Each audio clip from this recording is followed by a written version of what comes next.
देखिए सुबह 6 बजे करीब ना ये पुलिस वाले आए थे और सादे लिबास में थे, तकरीबन 20 से 30 25 से 30 थे। उन्होंने क्या किया, यहाँ से दीवार फांद के अंदर आए हैं और दरवाज़ों पे लातें मारी हैं और ये दरवाज़ा भी तोड़ दिया है हमारा एक। उसके बाद ना फिर ये ना पूछ अच्छा, पुलिस वाले आए थे रात को, ये सुबह ये कोई 6 बजे करीब आए थे और 20 से 25 लोग थे, सादे लिबास में थे और एक दो ने वर्दी पहनी हुई थी और ये आए हैं। उसके बाद ना फिर उन्होंने ये दरवाज़ों पे लातें मारी हैं और हमारे दरवाज़ा भी एक तोड़ दिया है। उसके बाद ना फिर ये ना, मैं यहाँ ऊपर खड़ी हुई थी, मैंने कहा आप क्यों आए हैं, मुझे कह रहे हैं कुछ नहीं, आप बात करें। उसके बाद कह रहे हैं कि मैं ऊपर आई, मैंने कहा जी आप यहाँ क्यों आए हैं, तो कह रहे हैं कि ना आप दरवाज़ा खोलें। मैंने कहा दरवाज़ा तो आप खोल कर आ चुके हैं, तो अब आप किस लिए दरवाज़ा खुलवा रहे हैं। तो मैंने फिर कह रहे हैं नहीं, हम ना अरसलान को यहाँ रहते हैं, हम उसको अरेस्ट करने आए हैं। मैं किस बेस पे आप इसको अरेस्ट करने आए, मैंने कहा वो कोई रॉ का एजेंट है, दहशतगर्द है। मैंने और फिर मैंने इससे कहा कि आप दरवाज़ा खोल कर तो आ चुके हैं, तो कह रहे हैं बीबी आप ज़्यादा बातें नहीं कह रहे, हम ऊपर आ रहे हैं। वो ऊपर आए हैं, ऊपर आके उन्होंने हमारे दरवाजे बजाए, हमने दरवाज़ा लॉक करके रखा हुआ था।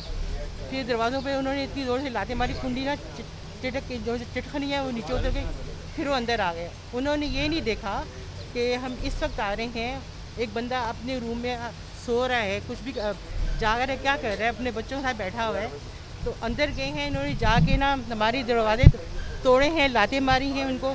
और उसके बाद ना फिर ना उसकी बीवी जो है बगैर दुपट्टे ना बाहर निकल कर आ गई। खवातीन पुलिस एहलकार वगैरह जी नहीं, खवातीन पुलिस नहीं आई थी, ना उनके हाथ में वारंट था, वो इसी तरह दंदनाते हुए ऊपर आ गए, जिस तरह पुलिस वाले आते हैं, सिंध पुलिस खास तौर पे।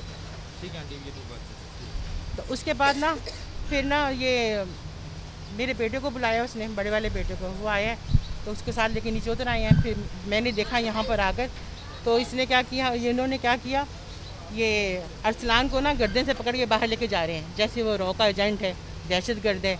हम क्या, मैं ये बात करना चाह रही हूँ, ये हम कायद के पाकिस्तान में रह रहे हैं, हम कहाँ रह रहे हैं, मुझे तो ये समझ नहीं आती है, हम यहाँ रह ही क्यों रहे हैं, यहाँ कोई इज्जत नहीं है। मेरा बेटा मासूम इंसान है, कोई दहशतगर्द नहीं है मेरा बेटा।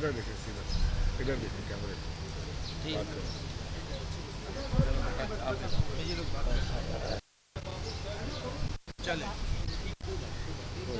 हाँ जी, हाँ अच्छा जी, यार ये भी एक पकड़ मिनट लिया। थोड़ा साइड पे बिस्मिल्लाहिर्रहमानिर्रहीम। फिरदौस भाई इस तरफ थोड़ा सा हो जाए आप। इस तरफ बीच में आ जाए। बिस्मिल्लाहिर्रहमानिर्रहीम। सिंध में गुल्लू भट्ट राज का आगाज़ हो चुका है, आइन को पामाल किया जा रहा है। एक एमपीए को बग़ैर वारंट के इस तरह घर से उठा के लेके जाया जा रहा है जिस तरह फवाद चौधरी को सर पे कपड़ा डाल के किसी मुजरिम की तरह लेके गया होगा। मैं आज सुबह जब उसके बाद मैं 3 थानों पे जा चुका हूँ, गुलशन, अजीज़ भट्टी और गुलिस्तानी जौहर। गुलशन और अजीज़ भट्टी के थानों ने कह दिया कि हम नहीं हैं, और उन्होंने कहा कि जी अगर कोई थाना इन्वॉल्व होगा तो जौहर का होगा, इससे कि इनका घर उसके इलाके में आता है और उसके बहर ने। मैं पहले गया गुलिस्तानी जौहर, उस वक्त थे नहीं, मैं दोबारा गया गुलिस्तानी जौहर थाने, और अभी वहाँ उनके ड्यूटी ऑफिसर अब्बासी ने मेरी कंप्लेंट लेने से भी इनकार कर दिया, जबकि अजीज़ भट्टी थाने ने ली थी मेरी कंप्लेंट। और मेरी उसने कहा कि आप बात कीजिए एसएचओ से। मैंने एसएचओ से कहा कि जी आप मेरी कंप्लेंट क्यों नहीं ले रहे, तो उन्होंने कहा कि जी मैं अभी घर से आ रहा हूँ, आपसे मिलने आ रहा हूँ, मैं आपसे मिलने के बाद बताऊँगा। तो मेरा अपना ज़ाती ख्याल यही है कि मैंने लॉकअप चेक किया जौहर का, जौहर के लॉकअप में अरसलान मौजूद नहीं है, वहाँ 6 लड़के थे, लेकिन उनका पीटीआई से कोई ताल्लुक़ नहीं है। और ये कहाँ लेके गए, ये कोई थाना नहीं बताने को तैयार, ये मैं समझता हूँ निहायत ज़्यादती है, घर वालों को नहीं बताया। ये इस किस्म का काम जो है, ये अगर कानून की इस तरह पामाल किया जाएगा तो हम सरापा एहतजाज भी होंगे। और तमाम पाकिस्तान के शहरियों को कहते हैं, कब तक तुम सहोगे, ये कब तक ये लाकानूनियत महंगाई बर्दाश्त करो। अगर तुम चाहते हो एक इज़्ज़तदार इंसान की तरह।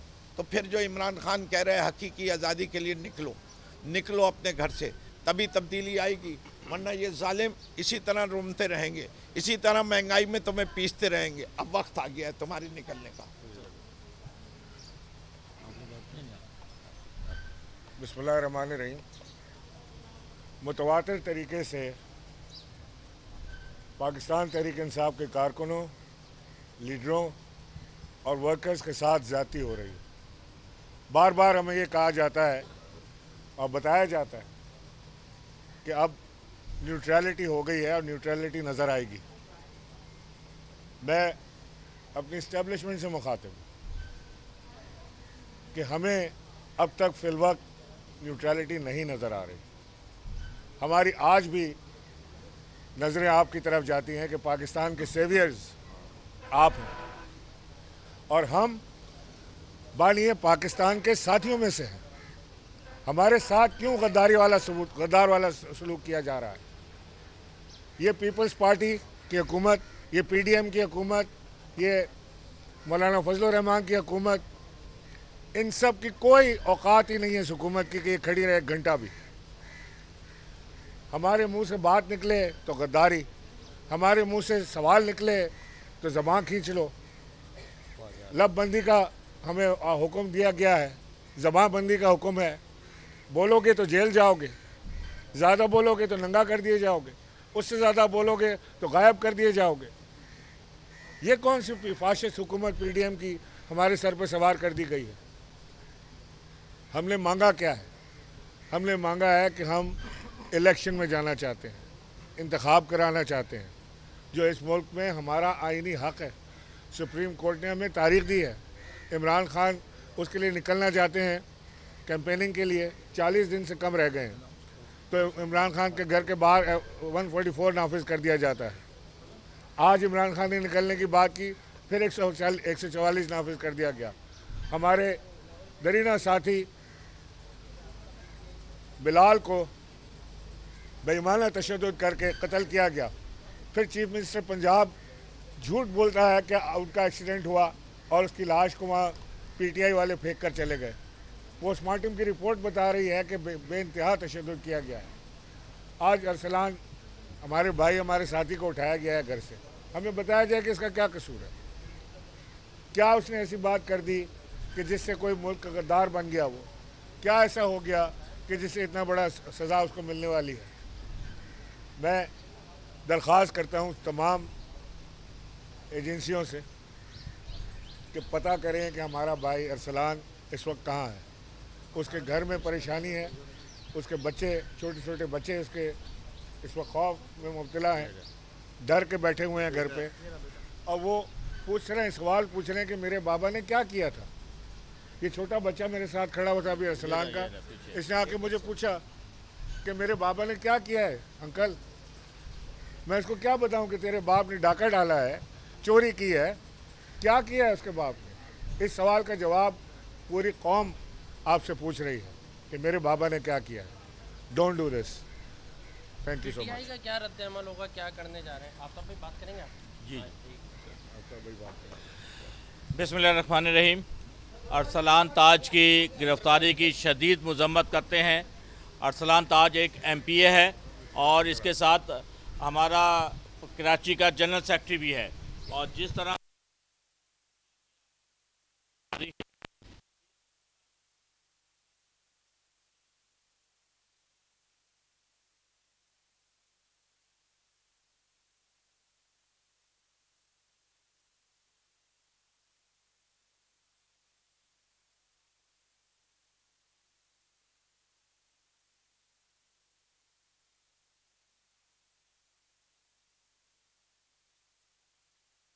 अभी हम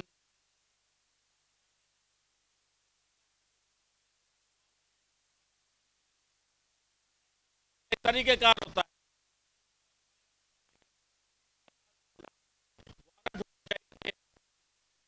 है, घर वालों को दहशतगर्द बना दिया, आप दीवारें फलांग के आ रहे हैं, खिड़कियां दरवाजे तोड़ के अंदर जा रहे हैं, तो ये तो कोई तरीका ना हुआ। तो इस तरीके से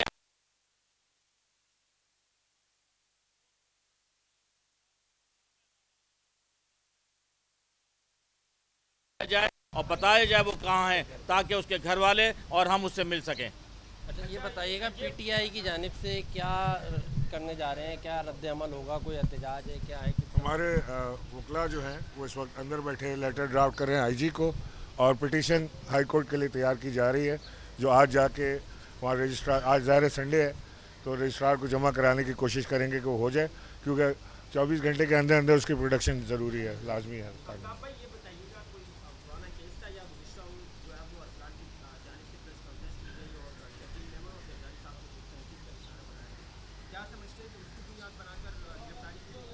देखिए, पुराना तो कोई केस नहीं था, और अगर शर्जील मेमन और जरदारी साहब का नाम लेके कोई बात की गई है, ये तो 10 लोग ये बातें करते हैं। शर्जील मेमन खान साहब के हवाले से बात कर रहा होता है, ये मुकद्दस गाय तो नहीं है ना कि इनके हवाले से बात नहीं की जा सकती। अगर ऐसा है तो बहुत बड़ा ये अलमिया है और ये इसका हिसाब किताब होना चाहिए।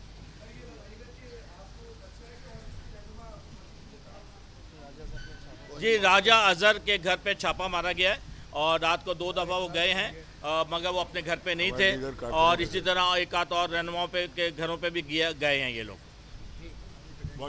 मैं आज शुएब शेख को खास तौर पे दाद देना चाहता हूँ कि ये है आज़ादी राय, आज़ादी सहाफ़त, ये उसकी जंग है। हर किस्म के दबाव के बावजूद शुएब शेख खड़े रहे इस मुल्क की उस सहाफत के साथ जो जमहूरियत का हुस्न है। एक वो सहाफत जो किसी प्रेशर में नहीं आती, जो किसी एस्टेब्लिशमेंट से नहीं खौफजदा होती। ये जो डाकू मुसल्लत किए गए हैं, इनकी रिश्वत नहीं लेती, वो है इस मुल्क की असासा। सहाफत वो असासा बन जाता है। सिर्फ शुएब शेख को आज जेल में इसलिए डाला है कि उसको ये कहा गया था कि इमरान खान और पीटीआई की कवरेज ना करें। मैं पाकिस्तानियों की तरफ से शुएब शेख आपको और बोलचाल कहता हूँ, हम आपके साथ खड़े और इंशाल्लाह आप सब्र करें। ये अंधेरा, ये जो अंधेरी रात है, ये ज्यादा तैयार नहीं है। मुझे नजर आ रहा है कि इंशाल्लाह अच्छा वक्त आने वाला है। सब्सक्राइब करें और बेल दबाएं ताकि कोई खबर रह न जाए।